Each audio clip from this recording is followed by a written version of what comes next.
guys, I'm Jack Arnot, signature tyer for Falling Mill and competitor on Team USA Fly Fishing, and today we're going to tie my new Age Caddis. We're going to start with some black thread here, but this is a good fly for all my summer dry dropping needs, and it can also be a fly that you can fish standalone just as a single caddis.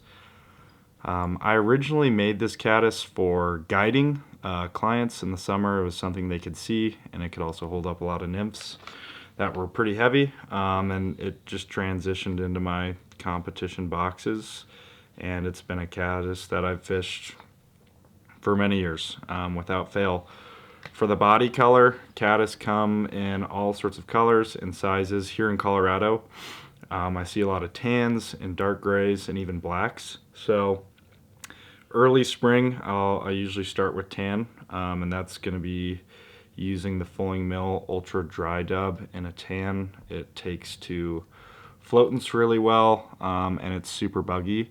You don't need to go super crazy on the body. You can keep this pretty slim.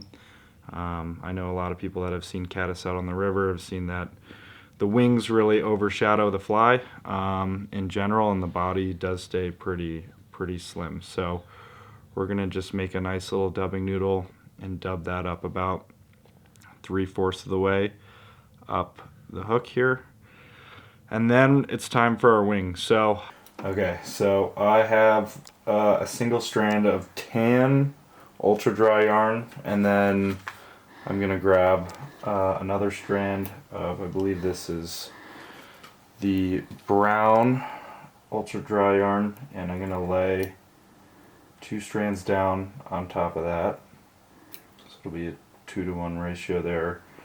And then I'm gonna grab a strand of the black Parapost Falling Mill yarn, black, and those are gonna be the 3 main colors. The thing is if you were just to tie them in like this, you would not have even coloration between all the colors on the wings. So I like to take my scissors, run everything through there, and make sure the fibers are straight. And I'll clip the bottom here. And then you're just going to kind of mold them around each other and keep running your scissors through there. And then start pulling them apart. Every time you pull them apart, you want to run your scissors through there, make sure everything's nice and lined up. Then you're just going to stack back to forward.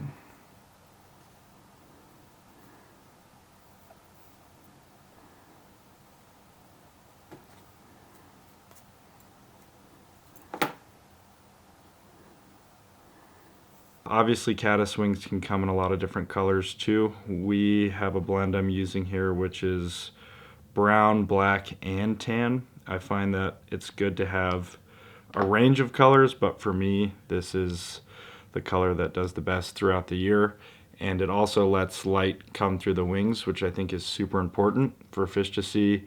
A lot of fish see your standard shop Alcare caddis and quite honestly doesn't float very well, and there's not a lot of light that can go through the wings. And with this pattern pretty much being made of full synthetic materials, it's going to float really well, and you're going to have a lot of light that's going to come through those wings. So we're going to tie in our first wing here, and this is going to be about half of the mix I made, and you're going to flip this back and spread it out with your thumb. You don't want the wing getting too high vertically. You want to really spread it out along the fly, and you're going to come back.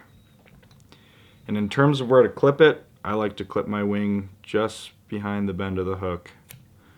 I don't want that wing going too far over. And then we're going to come in with our next little color here, same color of wing, but our next little stack, we're going to tie that in right in front and push it back, same as we did before. And we're going to tie that down.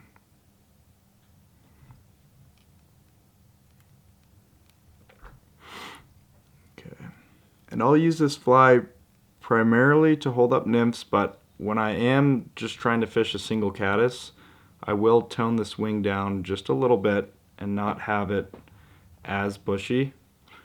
I find that when I'm trying to cast just a single dry fly, it helps to have a wing that's a little more tapered down. And you can come in here and clean up the wing as needed.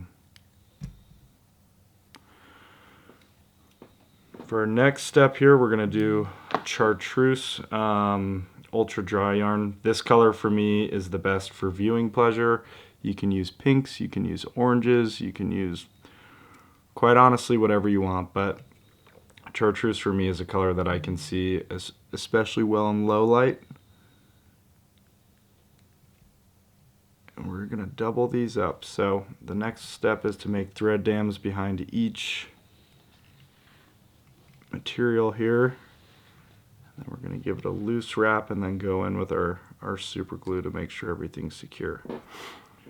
So we're going to take some fulling mill super glue, dab that up on the thread, and this will help lock our post in place.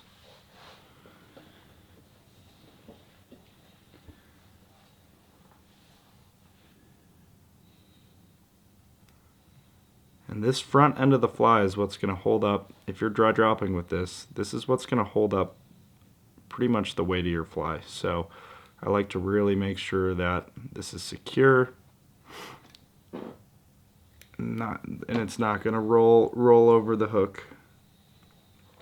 Once we have that there, we can come in with a little bit of our thorax. We're going to use the Ultra Dry Dub 10 again, and you can leave this a little more buggy than we did the body. I think it represents the legs of the caddis, so we're going to leave this pretty loose.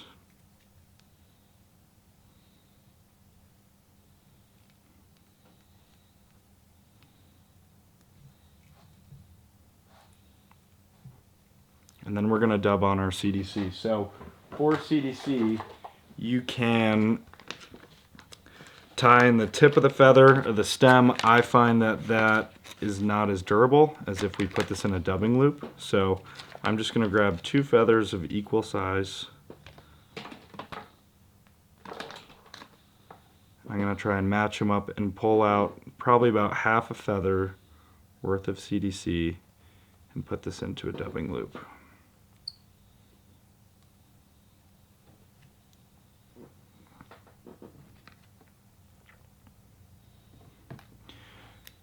This portion of the fly too also helps stabilize it, so if you're fishing complex currents, dry dropping, or single dry fly fishing, this is the part of the fly that's going to keep it stable.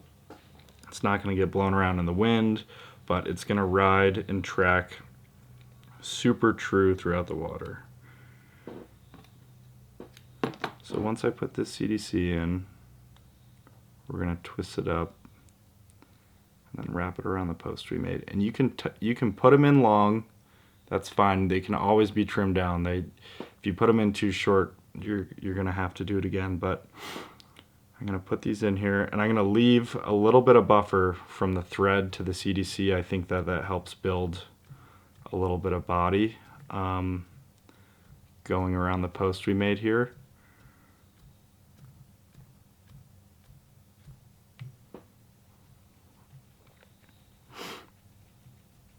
So once these are spun up, we're going to straighten them out, preen them back, and then wrap around our chartreuse post here.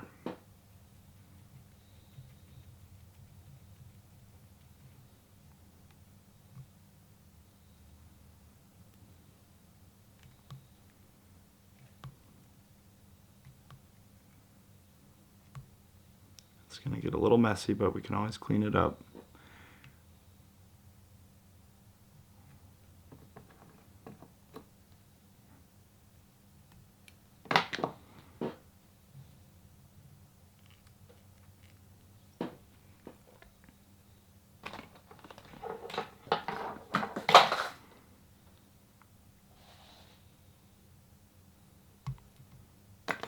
So once we have this, we're going to clean up everything, bring these feathers down, and trim them up.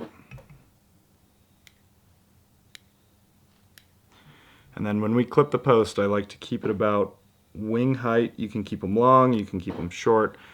I've never had fish spook from seeing this wing, so I like to keep them keep the post a little taller, and I can always trim it down on the river.